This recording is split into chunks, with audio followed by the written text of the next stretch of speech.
श्री राम दोस्तों, कैसे हैं आप सब? होप्स सब बढ़िया होंगे। अभी मैं सबसे पहले तो माफ़ी मांगता हूँ, जैसे कि मैंने पोस्ट में मेंशन किया था, मैंने इसलिए रिव्यू नहीं किया, कल मेरा इंटरव्यू था तो इसलिए मैं नहीं कर पाया। कल कोई भी मूवी मैंने नहीं देखी। आज सुबह सुबह मैंने इसका शो देखा, लेकिन जैसे ही आके रिव्यू करने लगा तो मेरा कैमरा डेड पड़ा था, तो इसको वापस से चार्ज किया, इसको चार्ज होने में टाइम लग गया, तो अब मैं इसकी वीडियो बनाने लगा हूँ।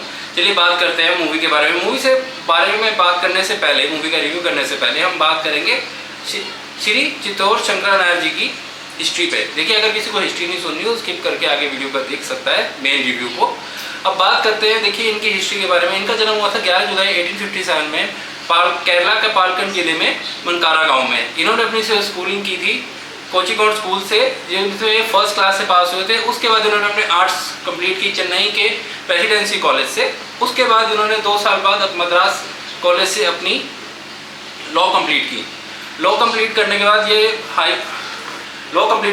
ये मद्रास हाई कोर्ट में एज अ वकील रहे। ये काफ़ी फेमस वकील थे, इस कारण इनको ब्रिटिश गवर्नमेंट अपने साथ भी रखा। ये पहले थे जिसको वायसराय काउंसिल में एज अ मेंबर रखा था, जिसके जलियांवाला बाग इंसिडेंट होने के बाद इन्होंने वहाँ से रिजाइन दे दिया और ये उनके सपोर्ट में आए। जो अपने हिंदू थे, हिंदू समाज के सपोर्ट में आए, उनको सच्चाई पता लगी थी। चलो अब मूवी के बारे में बात करते हैं। मूवी में देखो मेन लीड में तो अक्षय कुमार, आर माधवन है और अनन्या पांडे, ठीक है। लेकिन देखा जाए जो कि जनरल डायर का किरदार निभा रहे हैं, वो ऑब्वियस सी बात है उनका, तो एक कैरेक्टर की ही हम बात करेंगे। देखिए, बात करें एक्टिंग की। एक्टिंग में देखो आर माधवन ने सीरियसली अक्षय कुमार को भी फेल दिया है। सीरियसली इसमें काफ़ी क्रिएटिव लिबर्टी दी गई है। रियल में अगर बात करो तो ये ऐसा केस नहीं था कि डायरेक्ट आर नायर जी ने श्री शंकर नायर जी ने जाके सीधा केस किया था, ऐसा कुछ नहीं था। 1922 में उनकी एक बुक हुई थी जिसका नाम था गांधी एंड अराकी। मतलब कि उस बुक के कारण, जिसमें इन्होंने काफ़ी ज़्यादा क्रिटिसाइज किया था जनरल डायर को, इनके ऊपर डिफामेशन केस किया गया, मानहानि का दावा किया गया। मानहानि के उस केस में ये हार गए थे, लेकिन उसके बाद इतना ज़्यादा आंदोलन बढ़ गया। और जहाँ तक सुना है, जहाँ तक मैंने पढ़ा है, ये गांधी से भी, इनकी बुक में ही मेंशन है, ये असहयोग आंदोलन से मतलब कि इत्तेफाक नहीं रखते थे, ये उनके फेवर में नहीं थे। इनका मानना था कि इससे अराजकता फैल सकती है, इस कारण ये उनके फेवर में नहीं थे और ये थोड़ा लॉ को भी सपोर्ट करते थे उस वक्त पे। तो उसके बाद जब आंदोलन तेज हो गया और इनका काफ़ी बड़ा सपोर्ट रहा, ये एंड तक खड़े रहे और इन्होंने एंड तक खड़े होने के कारण इनके जो जनरल डायर था उनको मिलिट्री ने मतलब उनकी पोस्ट से हटा दिया।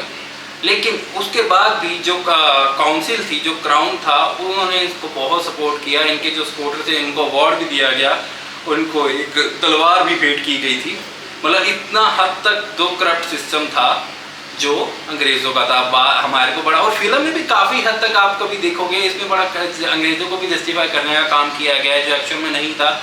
मैंने जिस हिसाब से सर्च की है, रिसर्च में देखने को मेरे को पता लगा है, फैक्ट चेक में, कि जो इन्होंने कैरेक्टर, जैसे एक कैरेक्टर बताया जिसमें जो एक मतलब कि कह लो कि हवलदार टाइप का कैरेक्टर है, जिसको बहुत पीटा गया था जनरल डायर के द्वारा, जो कि वो कोर्ट में मेंशन करते कि बुरी तरह पीटा था, उसकी हड्डियां तक, पसलियां तक तोड़ दी थी। हालांकि रियल लाइफ में ऐसी कोई भी घटना का मेंशन नहीं है। हालांकि काफ़ी जो तथ्य हैं वो मिटा भी दिए गए हैं, लेकिन बुक में भी ऐसा मेंशन आई थिंक नहीं है, जैसे कि मैंने रिसर्च किया।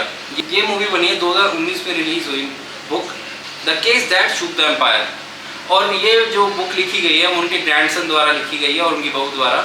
ये इसमें काफ़ी चीज़ें देखो, मैंने जैसे कि पढ़ा है, इस मूवी में काफ़ी क्रिएटिव लिबर्टी ली गई है। कई कैरेक्टर्स जो थे भी नहीं उसको मेंशन किया गया है। एंड में अगर आप मूवी के देखेंगे तो गांधी जी को दिखाया गया। ये प्रेसिडेंट भी रह चुके हैं 1897 में कांग्रेस के। उसके बाद इन्होंने इस्तीफा दे दिया था।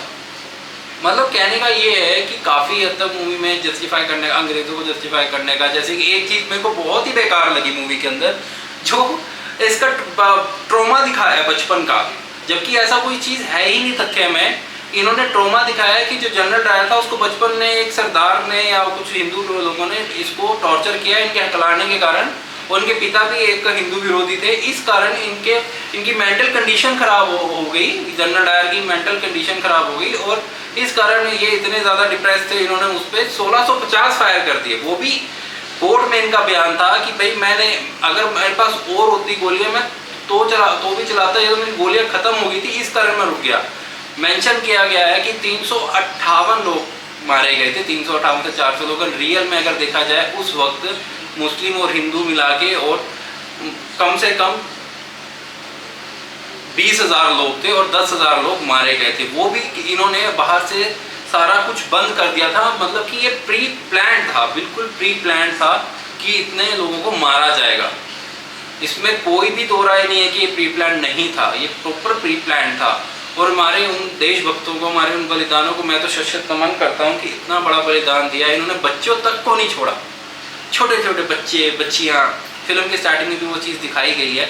लिटरली इनको तो तरस भी नहीं आया, seriously, sorry my language, but आज भुगत रहा ना बेटे, आज भुगत रहा है अपने कर्मों की सजा। इन लोगों को इतनी भी शर्म नहीं आती कि यार ये लोग कर क्या रहे थे और कितने हद तक गिर गए। और हमारे आज भी महिमा मंडन, अभी फिल्म में भी महिमा मंडन किया गया, मतलब उसको मेंटली डिस्टर्ब दिखा दिया, जबकि रियल में ऐसा कोई फैक्ट है ही नहीं कि वो मेंटली डिस्टर्ब था।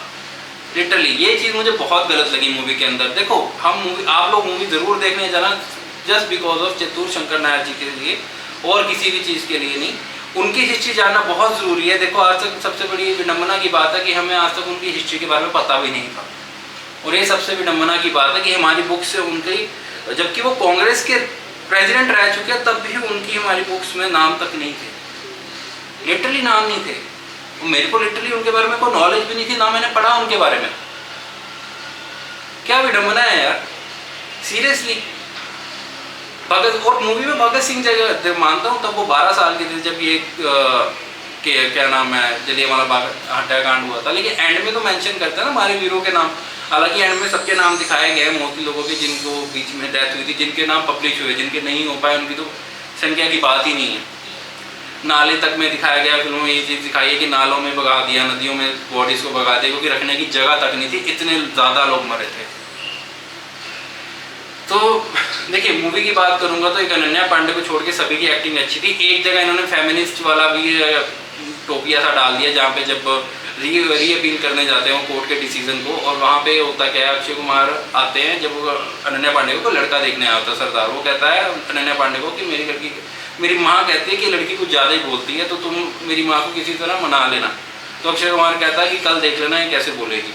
मतलब फालतू फेमिनिज्म डालने की क्या जरूरत है। और अनन्या पांडे के एवरग्रीन सपाट एक्सप्रेशन, नथिंग एल्स, सीधा सपाट एक्सप्रेशन है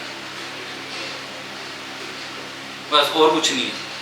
मतलब देखो मैं बात नेपोटिज्म की नहीं करता, बात करता हूँ कि एक्टर कितना अच्छा है। नेपोटिज्म से तो रणवीर कपूर भी आया, रणवीर सिंह भी आया, विक्की कौशल भी आया, कौन नेपोटिज्म से नहीं आया। लेकिन एक्टिंग स्किल्स तो है ना एटलीस्ट उनके पास, वो अपनी फैमिली से एक्टिंग स्किल्स तो लेके आए हैं।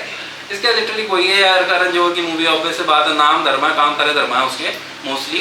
तो ये लिटरली मुझे ये चीज़ें कुछ पॉइंट्स जो इसमें जो फालतू के ऐड किए गए मूवी के अंदर वो बकवास लगे। आफ्टर ऑल मूवी अच्छी बनी हुई है और मूवी में काफ़ी कुछ डिटेलिंग में दिखाया गया है। ऐसा नहीं है कि मैं बिल्कुल बेकार कहूँगा। देखो क्रिएटिव लिबर्टी है।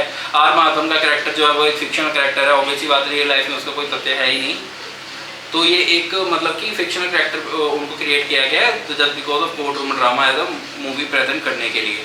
बट लिटरली मैं तो चित्तूर शंकर नायर जी सर को प्रणाम करता हूँ, क्योंकि उन्होंने हमारे लिए स्टेप लाया। और कहते हैं ना इंसान को जब कहते हैं अपना जाग जाए ज़मीर वही काफ़ी होता, और जब उनका जागा तो उन्होंने कहाँ किस हद तक इस केस को लड़ा, आप ये सोचिए। जनरल डायर को भी अपनी सज़ा बहुत मिली थी, जैसे ही वो अपनी ड्यूटी से ऑफ हो गया उसके बाद मानते हैं उसको काफ़ी दिया, लेकिन भगवान की सज़ा ने उसको 8 साल बेड पे तड़पा होता।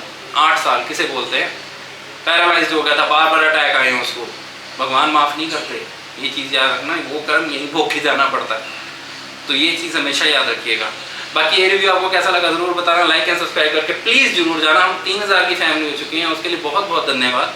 But please like and subscribe और बेल आइकन ज़रूर दबा के जाना। जय श्री राम।